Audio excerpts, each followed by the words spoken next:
ছাত্ৰ-ছাত্ৰীসকল পুনৰ এটা নতুন ভিডিঅ'লৈ মই মৌচুমী তোমালোক সকলোকে জনক মৌচুমী চেনেলটোলৈ স্বাগতম জনাইছোঁ।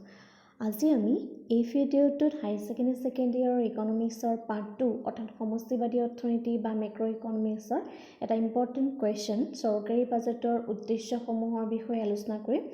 আৰু কেতিয়াবা তোমালোকক পৰীক্ষাত চৰকাৰী বাজেটৰ কাৰ্যাৱলীবিলাক বুলিও দেখা যায় আৰু মেক্সিমাম 4 মাৰ্কছৰ কাৰণে কুৱেশ্যনটো অহা দেখা যায়। আৰু যথেষ্ট ইম্পৰ্টেণ্ট কুৱেশ্যন হয় কাৰণ প্ৰিভিয়াছ ইয়াৰ এই কুৱেশ্যনটো আহি গৈছে, সেইবাবে তোমালোকৰ লগত ডিছকাছ কৰিবলৈ লৈছোঁ। আৰু ভিডিঅ'টো আৰম্ভ কৰাৰ আগতে তোমালোকক মই এটা কথা গুড নিউজ দিব বিচাৰোঁ, বাৰু নকওঁ এতিয়া দিয়া, ভিডিঅ'টোৰ শেষলৈকে চাই থাকিবা, শেষত ক'ম, ঠিক আছে। এতিয়া আমি আজি আমাৰ বিষয়বস্তুলৈ আগবাঢ়ো আহা। কুৱেশ্যনটো হৈছে চৰকাৰী বাজেটৰ উদ্দেশ্য আৰু কাৰ্যাৱলীসমূহ আলোচনা কৰা। মই ইয়াত উদ্দেশ্য আৰু কাৰ্যাৱলী একেলগে লৈছোঁ কাৰণ তোমালোকক কিন্তু পৰীক্ষাত কেতিয়াবা উদ্দেশ্য বা কাৰ্যাৱলী যিকোনো এটাই আহিব পাৰে আৰু মেক্সিমাম 4 মাৰ্কছৰ কুৱেশ্যন আহে, যথেষ্ট ইম্পৰ্টেণ্ট কুৱেশ্যন হয়। এতিয়া আমি ইয়াত চৰকাৰী বাজেট এখনৰ উদ্দেশ্য আৰু কাৰ্যাৱলীখিনি জনাৰ আগতে আমি কিন্তু প্ৰথমতে জানি ল'ব লাগিব চৰকাৰী বাজেট এখন মানেনো কি। যদি আমি বাজেট কি হয় নাজানো তেতিয়াহ'লে আমি চৰকাৰী বাজেটৰ উদ্দেশ্য বা কাৰ্যাৱলী আমি কেতিয়াও আয়ত্ত কৰিব নোৱাৰোঁ। আহাচোন প্ৰথমতে আমি চৰকাৰী বাজেটখন মানেনো কি হয় এই সম্পৰ্কে জানি লওঁ। সাধাৰণ অৰ্থত বাজেট হৈছে আগন্তুক বৰ্ষত চৰকাৰৰ ৰাজহ আৰু ব্যয়ৰ তথ্য সম্বলিত হিচাপ। ভাৰতীয় সংবিধানৰ মতে বাজেট হৈছে বাৰ্ষিক বিত্তীয় বিবৃতি। ইয়াত চৰকাৰৰ আগন্তুক বিত্তীয় বৰ্ষৰ সকলো প্ৰত্যাশিত আয় আৰু ব্যয়ৰ হিচাপ অন্তৰ্ভুক্ত কৰা হয়। অৰ্থাৎ চৰকাৰখনৰ বাজেট মানে হৈছে যে আগন্তুক বিত্তীয় বৰ্ষৰ কাৰণে তেওঁলোকে যিমানখিনি তেওঁলোকৰ ৰাজহ সংগ্ৰহ কৰিব আৰু বিভিন্ন শিতানত তেওঁলোকে যিমানখিনি ব্যয় কৰিব সেই আয় আৰু ব্যয়ৰ খাতিয়ানসমূহ নিৰ্ধাৰণ কৰা হয়, এখন বাজেটত নিৰ্ধাৰণ কৰা হয়।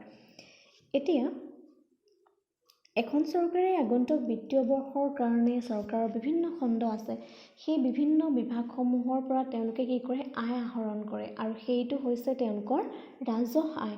আৰু ঠিক তেনেকৈ বিভিন্ন ধৰণৰ শিতানবিলাকত তেওঁলোকে কি হয় খৰচ কৰিবলগীয়া হয় আৰু সেইখিনি হৈছে তেওঁলোকৰ ব্যয়। গতিকে সেই আয় আৰু ব্যয়ৰ হিচাপ ক'ত অন্তৰ্ভুক্ত কৰা হয় সেই বছৰৰ এখন বাজেটত অন্তৰ্ভুক্ত কৰা হয় আৰু সেইখনকে আমি কি বুলি কওঁ বাজেট বুলি কওঁ। অৰ্থাৎ আগন্তুক বিত্তীয় বৰ্ষৰ বাবে চৰকাৰৰ ৰাজহ আয় আৰু ব্যয়ৰ যিখিনি তথ্য সেই তথ্য সম্বলিত এখন খাতিয়ান। এতিয়া এই বাজেটবিলাক আমাৰ 3 প্ৰকাৰৰ হ'ব পাৰে, হয়তো ঘাটি বাজেট হ'ব, ৰাহি বাজেট হ'ব পাৰে বা সুষম বাজেট হ'ব পাৰে, ঠিক আছে। এই সম্পৰ্কে মই তোমালোকক অলৰেডি ভিডিঅ' আগবঢ়াইছোঁ, যদি চোৱা নাই তেতিয়াহ'লে মোৰ প্লে'লিষ্টলৈ গৈ সেই ভিডিঅ'খিনি চাব পাৰিবা। ইয়াত আমি আজি চৰকাৰী বাজেটৰ উদ্দেশ্য আৰু কাৰ্যাৱলীবিলাকৰ সম্পৰ্কে আলোচনা কৰিম। চৰকাৰী বাজেটে অৰ্থনীতিত এক গুৰুত্বপূৰ্ণ ভূমিকা পালন কৰে।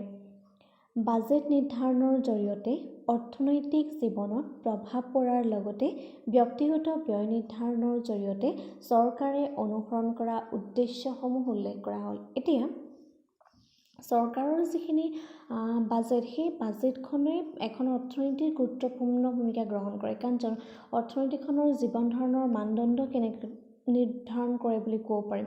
সেই জনসাধাৰণৰ জীৱন ধাৰণৰ মানদণ্ড নিৰূপণ কৰাটো বাজেটত এইকাৰণেই নিৰ্ভৰ কৰে কাৰণ সেই বাজেটতে বিভিন্ন ধৰণৰ শিতানৰ পৰা তেওঁলোকে কিমানখিনি আয় আহৰণ কৰিব, অৰ্থাৎ কৰকাতল তেওঁলোকে কিমানখিনি আহৰণ কৰিব বা বিভিন্ন ধৰণৰ শিতানত তেওঁলোকে কিমানখিনি ব্যয় কৰিব, এই হিচাপবিলাক যিহেতু এখন বাজেটত নিৰ্ধাৰণ কৰা হয় ন, গতিকে সেইকাৰণে সেই বছৰটোৰ ভিতৰত সেই এখন অৰ্থনীতিৰ জনসাধাৰণৰ জীৱন ধাৰণৰ মানদণ্ড আমি বাজেটত নিৰূপণ কৰিব পাৰোঁ।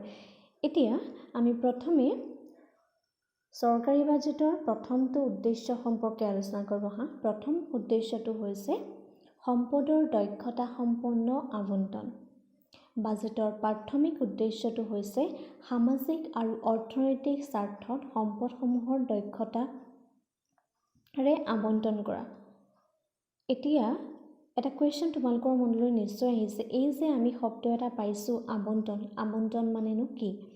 এই সম্পৰ্কে আমি জানিব লাগিব। আবণ্টন শব্দটোনো চৰকাৰে কিয় ব্যৱহাৰ কৰিছে এইখিনি কথা জনাৰ আগতে তোমালোকক আকৌ কৈছোঁ যে এই কনচেপ্টটো পঢ়িবলৈ হ'লে তোমালোকে কি কৰিব লাগিব, বৰ্তমান আমাৰ যিখন চৰকাৰ চলি আছে এই চৰকাৰখনলৈ তোমালোকে মন কৰিব লাগিব। আমাৰ দৈনন্দিন জীৱনত যিমানবিলাক আমাৰ ক্ৰয় বিক্ৰয় হওঁতে যিখিনি ধৰণৰ আমি ঘটনা পৰিঘটনা আমি অনুভৱ কৰিব পাৰোঁ বা আমাৰ অভিজ্ঞতা হৈছে, আমি দেখি আহিছোঁ, এই কথাবিলাক তোমালোকে মনলৈ আনি ল'বা। তেতিয়া কি হ'ব, তোমালোকৰ বস্তুটো বুজি পাবলৈ একেবাৰে সহজ হৈ পৰিব। কাৰণ অৰ্থনীতি বিজ্ঞানৰ বস্তুটোৱে এনেকুৱা যে আমাৰ এইটো বাস্তৱৰ লগত জড়িত হৈ আছে, আমাৰ ব্যক্তিগত জীৱনৰ লগত জড়িত হৈ আছে। সেইকাৰণে যিমানেই তোমালোকে নিজকে সেই ব্যক্তিগত জীৱনৰ লগত খাপ খুৱাই পেলাই তোমালোকে অধ্যয়ন কৰিবলৈ চাবা, সিমানেই তোমালোকৰ বস্তুটো সোনকালে আয়ত্ব কৰিব পাৰিবা। ঠিক আছে, এতিয়া আবণ্টন শব্দটো জনাৰ আগতে ইয়াত মই এটা শব্দ ব্যৱহাৰ কৰিছোঁ, ৰাজহুৱা দ্ৰব্য। এতিয়া তোমালোকে জানানে বাৰু ৰাজহুৱা দ্ৰব্য মানে কি? ৰাজহুৱা দ্ৰব্য মানে হৈছে সেইখিনি দ্ৰব্য সামগ্ৰী যোনখিনি দ্ৰব্য সামগ্ৰী সকলো লোকে সকলো সময়তে কোনো ধৰণৰ মূল্য পৰিশোধ কৰিব নকৰাকৈ উপভোগ কৰিব পাৰে। অৰ্থাৎ সকলো লোকৰ কাৰণেই সেই দ্ৰব্য সামগ্ৰীখিনি উপভোগ কৰিব পৰাকৈ সুবিধা প্ৰদান কৰা হয়। যেনেকৈ ধৰা ৰাস্তা ঘাট, যোনখিনি ৰাজহুৱা কথা কৈছোঁ, ৰাজহুৱা ৰাস্তা ঘাট নিৰ্মাণ কৰা হয়, ৰাজহুৱা দলং নিৰ্মাণ কৰা হয়, যিখিনি আমাৰ চৰকাৰী শিক্ষানুষ্ঠান আছে, চৰকাৰী আমাৰ মেডিকেল কলেজবিলাক আছে, হয়নে? গতিকে সেই শিক্ষা, স্বাস্থ্য, ৰাজহুৱা তোমাৰ ধৰা দলং হওক, ৰাজহুৱা পুথিভঁৰাল হওক, এই সকলোবিলাক বস্তু কি হয় আমাৰ ৰাজহুৱা দ্ৰব্যৰ ভিতৰত পৰে। এতিয়া এটা কথা তোমালোকে মন কৰা যে তোমালোকৰ আমাৰ যোন ঘৰৰ সন্মুখত ধৰি লৈছোঁ এটা ৰাস্তা আছে বা তোমালোকৰ গাঁৱৰেদি এখন নৈ পাৰ হৈ গৈছে, সেই নৈখনৰ ওপৰত এখন দলং লাগে।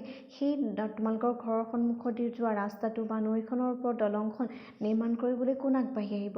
কোনোবা ব্যক্তিগত প্ৰতিষ্ঠানৰ মানুহ বা এজন ব্যক্তি আগবাঢ়ি আহিব জানো?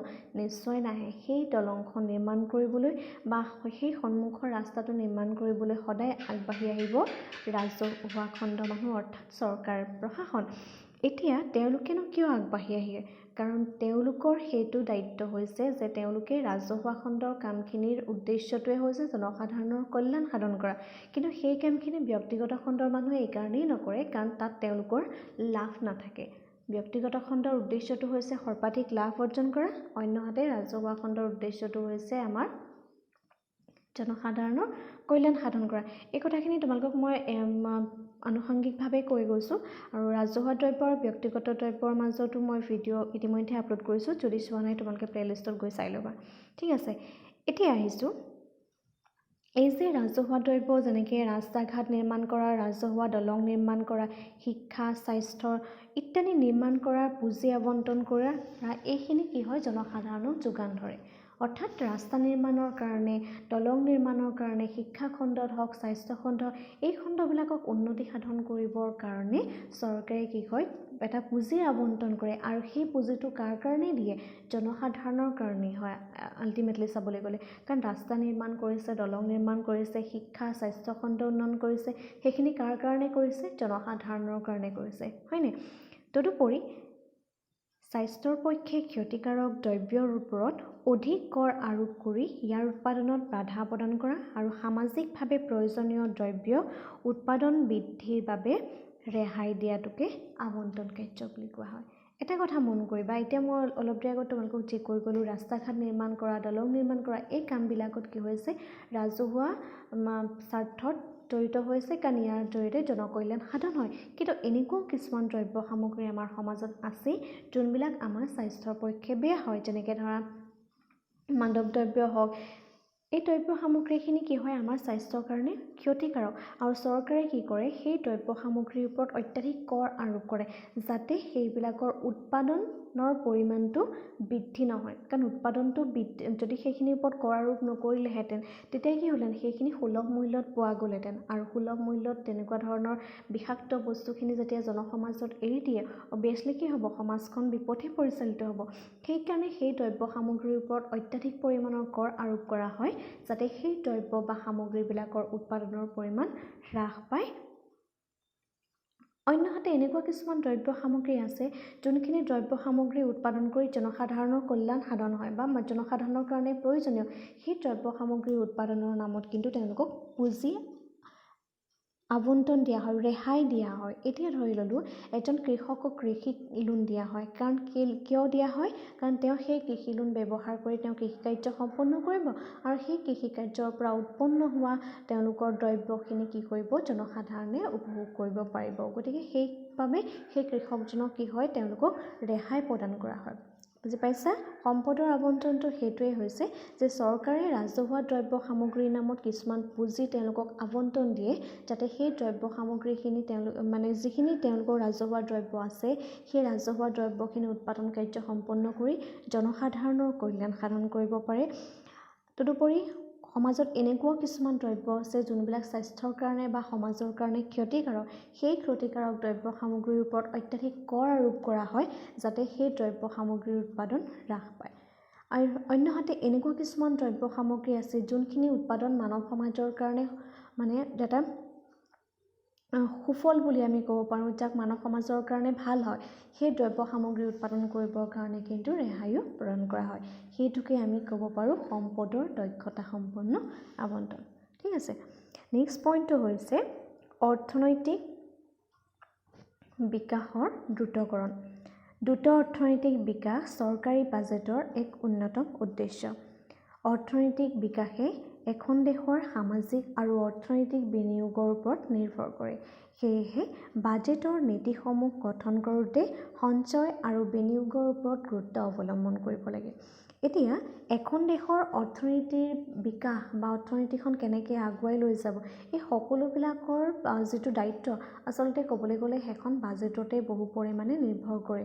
কাৰণ বাজেটখনে অৰ্থনৈতিকভাৱে হওক বা সামাজিকভাৱে হওক কোনবিলাক ক্ষেত্ৰত তেওঁলোকে বিনিয়োগ কৰিব, সেই বিনিয়োগটোত কি হ'ব? এটা ব্যয় হিচাপে বাজেটত অন্তৰ্ভুক্ত হৈ থাকিব।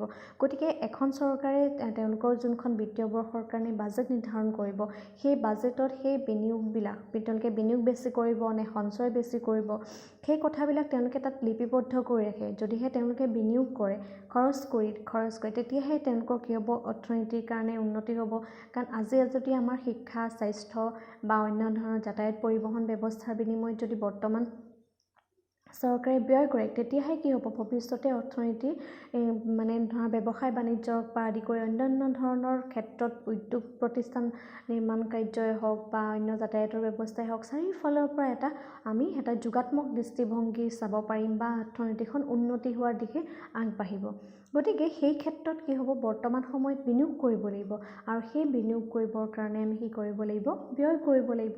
ঠিক আছে। বৰ্তমান যদি আমি সেইখিনি ব্যয় কৰোঁ, ভৱিষ্যতে সেই ব্যয়ৰ পৰা আমি কি কৰিব পাৰিম? ৰাজহ সংগ্ৰহ কৰিব পাৰিম, হয়নে? গতিকে অৰ্থনীতিখনত সেই দ্ৰুতগতিত বিকাশ কৰাৰ ক্ষেত্ৰত ইয়াত উল্লেখ কৰা হৈছে বাজেটৰ নীতিসমূহ গঠনত কৰোঁতে সঞ্চয় আৰু বিনিয়োগৰ ওপৰত অৱলম্বন কৰিব লাগে। যদি বৰ্তমান চৰকাৰে বিনিয়োগ কৰিব নিবিচাৰে, ঠিক আছে, চৰকাৰে বিভিন্ন ধৰণৰ খণ্ডৰ পৰা আয় আহৰণ কৰিলে, সেই আহৰণ কৰা আয়খিনি যদি তেওঁলোকে বিনিয়োগ কৰিব নিবিচাৰে, শিক্ষা নামত হওক, অন্যান্য ধৰণৰ ৰাস্তা ঘাট নিৰ্মাণ কৰা হওক, পৰিবহণ বিভাগত হওক, স্বাস্থ্য বিভাগত, এনেধৰণৰ বিভিন্ন ক্ষেত্ৰবিলাকত যদি তেওঁলোকে বিনিয়োগ কৰিব নিবিচাৰে, যদিহে তেওঁলোকে আয় আহৰণ কৰিয়ে আছে কিন্তু সেই আয়টো তেওঁলোকে সঞ্চয়হে কৰি গৈছে, ৰাখি গৈছে, ভৱিষ্যতে তেওঁলোকে তাৰ ইণ্টাৰেষ্টটো বেছি পাব, সুদটো পাব, সেইটো সঁচা। কিন্তু বৰ্তমান সময়ত সেই খণ্ডবিলাকত যদি তেওঁলোকে বিনিয়োগ নকৰে, তেতিয়াহ'লে ভৱিষ্যতে অৰ্থনীতিখন স্থবিৰ হৈ থাকিব, অৰ্থনীতি আগবাঢ়িব নোৱাৰিব। অৰ্থনীতিখন আগবাঢ়িবলৈ হ'লে বৰ্তমান কি কৰিব লাগিব? বিনিয়োগ কৰিব লাগিব। বিনিয়োগ কৰিলেহে অৰ্থনীতিৰ গতিটো উন্নতি হ'ব। ঠিক আছে।